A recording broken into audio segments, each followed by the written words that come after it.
What is up, my Squirtleites? It is I, your king, welcoming you back to Let's Play Subspace Emissary. It is time to enter the Great Maze, and with me, I have a special guest.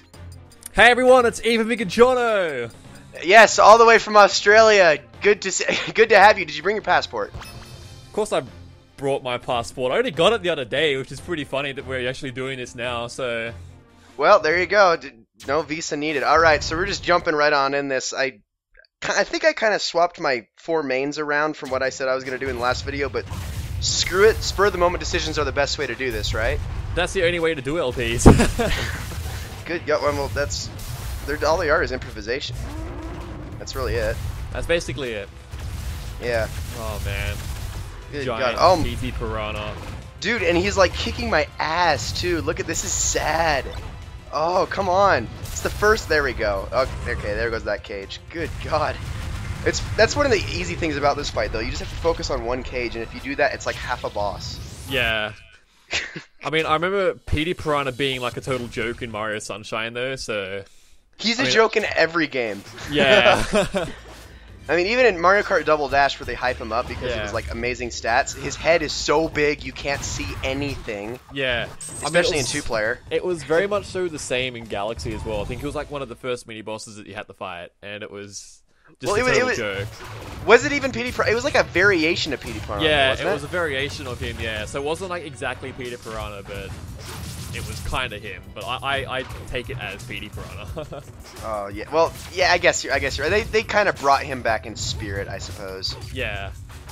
Oh my God. And look, I love how I almost get myself killed in the very first fight. Good God. Pit, I cannot stand Pit's attack style, especially when CPUs use him. It's the worst thing. Well, at least he doesn't sit there just, you know, spamming the crap out of B across. Actually, if you play him on level 9, that's what he does. Oh, well, I guess, well, what level is this anyway? Do we know what level the CPU is in Subspace? In Subspace, I guess not necessarily. I started it on, I think, normal difficulty, but... so that'll be about a 5 or a 6. It would, but I remember they scale by the end of Subspace Emissary, so they're probably about a 7 or 8. Yeah. I don't think they'd ever go to a 9, though, because, you know, that'd be overly difficult. That'd be really... I know that, like, when you do, like, super, like, extreme mode or whatever, like, the CPUs are, like, level, like, 18 by the end or something like that, even though that doesn't exist. Yeah, it's just ridiculous. Wow, that was one hell of a trophy to get. That took me a lot of attempts. Goodness. Oh, I think in the end, I just stopped going for most of the trophies in the Great Maze because I knew how much of a pain it was, and just... Well... I think the first time I went through Subspace, it just took me like 6 hours of just turmoil, and it was I know. So bad. I mean, I think Subspace, it's such a clever idea to put a story mode in this, because no fighting game has a story mode like it. No, and I'm really sad that Smash Bros. 4 doesn't have anything like this, apparently, so... Oh, that sucks. Yeah, because I did like the Subspace. The one thing about it, and I think it's the reason everyone gives this flack, is the Great Maze. The Great Maze is kind of a terrible cop-out at the last level. Yeah, well, I don't know if they did it on purpose or not, because it's practically every level in the game in one kind of thing. Yeah, I mean, like, I guess it's kind of cool to show how all the levels connect in some way. Yeah, but they also, didn't have CD. to make it CD, yeah, wow. Yeah, those are rare. Wonder what song it was. I don't know. Find out when it's done. Guess you'll find out. Goodness, yeah, I've actually, that's actually not the first time that's happened to me in this playthrough. Also, I cannot go up platforms. God. Freaking chicks. Okay, I gotta say though, I love Fox's platforming in Subspace. He is probably the one who is made for platforming in this freaking adventure mode. Yeah, well, he can jump a lot higher than most of the characters can in this game. I mean, he doesn't necessarily have the weapons that other characters have, like Link does with his sword and everything like that. We're fighting Link right now. Yeah, I know. Speak of the devil. But yeah, but like he does have like that little, like, I don't know what it is, that attack you just use. Like, the over B attack, yeah. Yeah. Well, yeah, it's like, it's so useful. Like he's not only fast, he's got a pretty good jumping height. His up B isn't bad. It's very easy to control. And his over B just gets him through, like, you know, those platforms that like automatically open and close. He can just get through those really quickly. Yeah, I mean, I'm honestly pretty terrible with Fox though. So I tend to not use Fox very often. Fox actually isn't my main in the Emissary. He is in Melee. Melee, he's the one I'm best at. I just picked him in Brawl just because, I don't know, I just wanted to give him another shot. My best is Lucas, Lucario, and Pokemon Trainer, who I didn't even rescue during the actual Subspace level, so I can't even use him. Pokemon Trainer is, I don't know, he's kind of weird because like he has like three, like you have 3 different Pokemon you can use, but like I tend to not really use Pokemon Trainer very often, so. Well, when it comes to Pokemon Trainer, I'm really just Squirtle and Ivysaur. I can't stand using Charizard. Yeah, whenever I have to be Pokemon Trainer, I'm generally just Squirtle because he's mainly the one I can control. Like, yeah, Venus, Ivysaur, sorry, is okay because like he has the Vine Whip that can actually hold him to like edges and things like that, but Squirtle's just so much easier to control. Well, not to mention Ivysaur's Seed Bomb attack is like the most powerful thing in all of it. In all of Brawl, I swear to God. Oh yeah, definitely. I mean, I like to use Squirtle, just whittle them down as far as health goes, but the only problem is that Squirtle doesn't really have many finishing attacks. Yeah, I mean, what is it? Is it Surf or Waterfall? I think it's Waterfall that he has. That can be really annoying. You mean his up B or his up A? I can't remember if it's up B or up A, but he's on like, I'm almost sure it might be Surf. His up B is where he climbs up the waterfall. That one's pretty good. I think that's like a Surf or something. His up A smash is actually pretty decent, but other than that, nothing really else stands out. He's just fast at chipping away at health. Yeah, I guess chipping away is a lot better than dealing large amounts of damage. I mean, right. Because when you're dealing large amounts of damage, generally most of the time you're either like lagged behind a lot of the time because after like dealing a lot of damage, sometimes your character rests for like even just a second, and sometimes that can be enough to just get thrown around.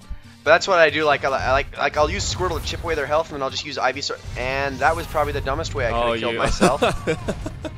Good God, man! Who's next? Lucas, man. Oh, Lucas. Lucas is my main. Although I guess he's better for the actual brawls for me, not Emissary. Emissary, I'm not very good with him. Oh, I'm actually really good with Lucas. His up A is just insane, and like when you have double damage on, it practically is just an instant kill. Oh, I know, he's ridiculous, and I think all of his attacks though. What I like about him is Ness. He was my favorite back in the original Super Smash, and he was all right in Melee. But Lucas, he's got like, even though they're not as strong versions of attacks, they're quicker, and they're like there's no delay to them. Yeah. That's what I like. Like, especially his up B. His up B handles a lot better. Ness, it like lags for like half a second before allowing you to control it. Lucas is actually really overpowered. Ness he's slower than Lucas. He's a lot more bulkier than Lucas is, but Lucas he's lighter, but because he's so light, he can just get attacks off much quicker than Ness can. So yeah, I adore his attack style. I love it. Yeah, I'm a really big fan of using Lucas as well. I mean, if there were 3 characters that I enjoy using in this game, it's Mario. Surprisingly, I actually enjoy using Mario a lot. I like using Lucas and Toon Link. They're probably the 3 mains that I do use. I used Mario a lot in Melee. I'm not really a fan of him in Brawl. The only thing I like about Brawl is his mid-air over smash where he like spikes down. I love using that as a finishing move, but that's really about it. And plus, Flood can be really annoying in this game as well. So that is true. I've never really mastered Flood too well, but it takes a lot of patience to master Flood. I can tell. I mean, it takes a lot of patience to master him in Sunshine. So yeah, exactly. Good God.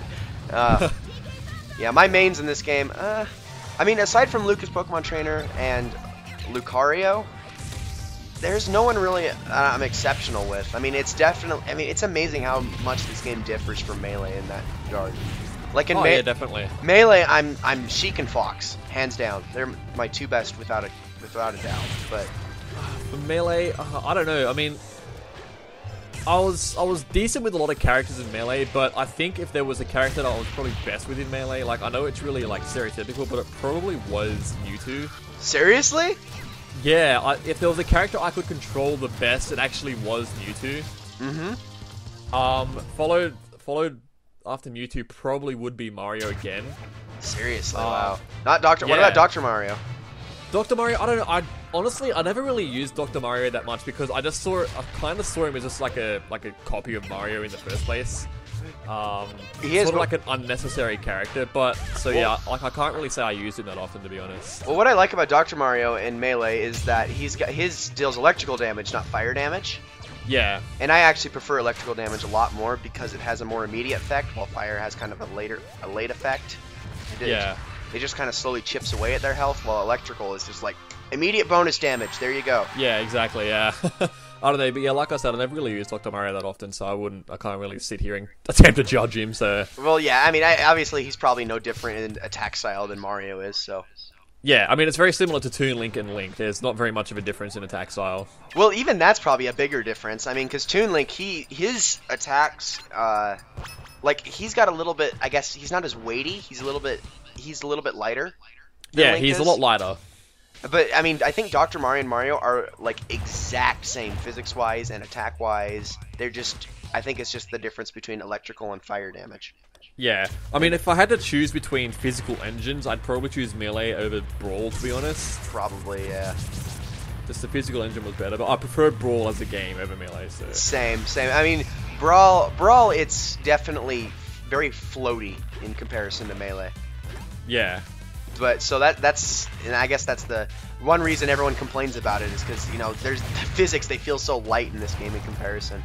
Yeah, exactly. I mean, it's like if you play this game and you play Melee, it's like you have like the metal suit on at all times. Yeah, it is. Yeah, it's like gravity's completely maxed out. It is. It's ridiculous. Oh, Samus. Oh, Samus. Yeah, I was about to say it's just with Metroid fans. I find it funny how people call Samus Metroid. It's like, no, that's not her name. Yes, like Legend of Zelda, where you play as Zelda. You play Zelda, yeah. And then let's see how many hate comments I get for that one. No, I had to take advantage of that opportunity. Yeah, I would have done the same thing. Yeah, seriously, I mean, why not? Pitfall, go right ahead. Yep. I don't know, why haven't we brawled before? You know, that's a good question. We should change that. We need to. I mean, I knew you had Brawl and you knew I had Brawl, but we've never, like, asked each other to Brawl before. I know. Seriously, we need to do that at some point. Here we go. Oh, yeah, Donkey Kong. Donkey Kong. Now, there's a special thing about this door, actually, as soon as we beat Donkey Kong. This is actually the door that we use to access the end of the game. Yeah. Yeah, so as soon as we beat Donkey Kong, this is going to turn into a special little room that we can access, well, at the end of the Great Maze, so... Yeah, I don't know what I was trying to imply there. Have you ever seen those videos where, those guys, I think it might have been, like, the actual Smash Brothers tournament, everyone just, like, rips up with Olimar and Diddy Kong? It's really weird because they're the two characters that you wouldn't expect people to, you know, actually go well with. Oh, I know. Olimar is surprisingly good. Like, it's okay, so you can see here we have, like, all the characters we have to beat and the bosses and whatnot. But yeah. Anyway, Olimar, he's like... I mean, I used to think he was the worst thing in the game. Like, there's no way he could be good. But yeah, I used to think Olimar was the worst character. Same with Diddy Kong. Oh, I still don't like Diddy Kong. I mean, I used to be alright with him, but I'm still not a big fan of him. I like his speed, but his up B just makes him unbearable for me. Yeah, and plus, like in like official tournaments, there are no items, and Diddy Kong can take Good God! He can throw bananas. Yeah, you're getting destroyed by. I know, freaking sword primates. That's pathetic. How do you get beaten by those guys, man? They're useless. Well, it's really just because their attack strings, you know, it's absolutely ridiculous. I mean, they keep swinging, and like this, as you get up, they start already mid attack animation, and then just you're done. Yeah. It's really only bad when there's two of them though. It's because they were like attacking like one on, one off, one on, one off, and then I just couldn't get out of it. That's really what was the deal with it. By the way, the reason I keep doing that, for those who don't know, who's watching the video, I just do every time you go to those save points, it automatically heals you, so that's why I do it. Yeah. Well, I just noticed when you brought the map up really quickly, I just noticed that you still have a very long way to go. Oh, don't remind me. This is gonna be a few videos. Oh my goodness. Yeah, like I said, when I first did Subspace, it took me like 6 hours to get through it. I probably, if I was to do it again right now, I probably still wouldn't know where to go without taking my time, because it's not something that it's not easy to remember off the top of your head. No, it's not. I mean, the navigation towards the end actually doesn't get so bad when everything kind of all chains together. It really isn't that bad. But when you're like the first half an hour or so is just basically just trying to work out where the hell you actually are. I know, you just kind of go in a linear pattern and hope it takes you where you need to go. Yeah. I mean, my first experience playing Subspace Emissary was at my grandmother's house. Actually, I didn't own a Wii at the time. And Rob. oh, I know, frickin' Nintendo just groveling at their own feet with this character. That's really all they're doing. Hey, remember this thing we made? Neither do I. Remember this thing we made but that we never actually released outside of Japan? Well, we don't either. Because nobody cared about it. They should make a Virtual Boy character next. Yeah, they should.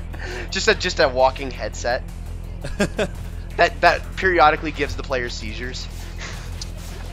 Oh, you went there. I went there. Don't worry, they perfected it later with the 3DS. Yeah, I guess. Good God. Oh, I hate mites. They are so annoying. Give me the Goldien trophy. Thank you. Jeez. I can't remember the name of the enemy. No, what? Oh, no. Oh, you nearly killed. Oh, you killed yourself. Oh, that was a jip. There was nothing I could have done. I fell of Lucas, of all characters, to get stuck in a situation like that.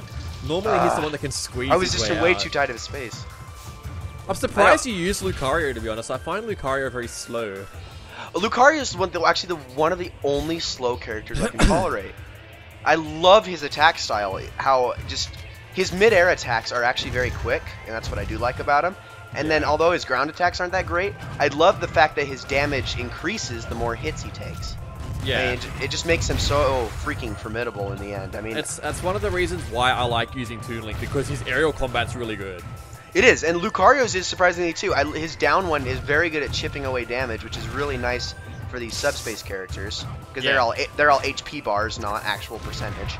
Yeah. And then, and his up attack is just super quick, even if it is in close range, and so are his side attacks. And not to mention his B attacks, they're very useful. I prefer his R-Sphere or whatever way over any other ranged attack, even Samus's. Yeah, that's right. Yeah. Just because it charges up so quickly. Yeah, it does. I love it, and I love that his damage increases the more hits he takes. By the time you're at 100%, he wrecks everything. Yeah, he does. Oh, yeah, Ridley. Oh, here we go, Ridley. Yeah, I think after this boss fight we'll end the video, but yeah, oh jeez. But see, look at this. Look at how much damage I've already chipped away. That's ridiculous. I always found Ridley the most annoying mini-boss fight in this game. So, well, I don't know. I think Ridley's not as bad as Meta Ridley. Good God. Yeah, Meta Ridley's worse, but I don't know. Ridley's he's just annoying. He is. He is. I think it's funny that they put Ridley in the game twice, though. They put Ridley and Meta Ridley. Yeah. Why couldn't you have two legendary Pokemon instead? Yeah, he said they already had Rayquaza. Who is actually my favorite boss fight in the game. Yeah, he's not really that hard either. No, he's not. I love using. He's very early on too, so they had to make him easy because he's so early. I know, but what I love about his like, what is it? I want to say Dragon Pulse, but that wasn't even introduced when this came out, so. Oh, it would have been, because Dragon Pulse is a Gen 4 move, and there were Gen 4 Pokemon. So. Oh, that's right. They do have Gen 4 music in this, but they only yeah, that's true. Okay, I guess you're right. Yeah. But yeah, plus Lucario is Gen 4 Pokemon, so.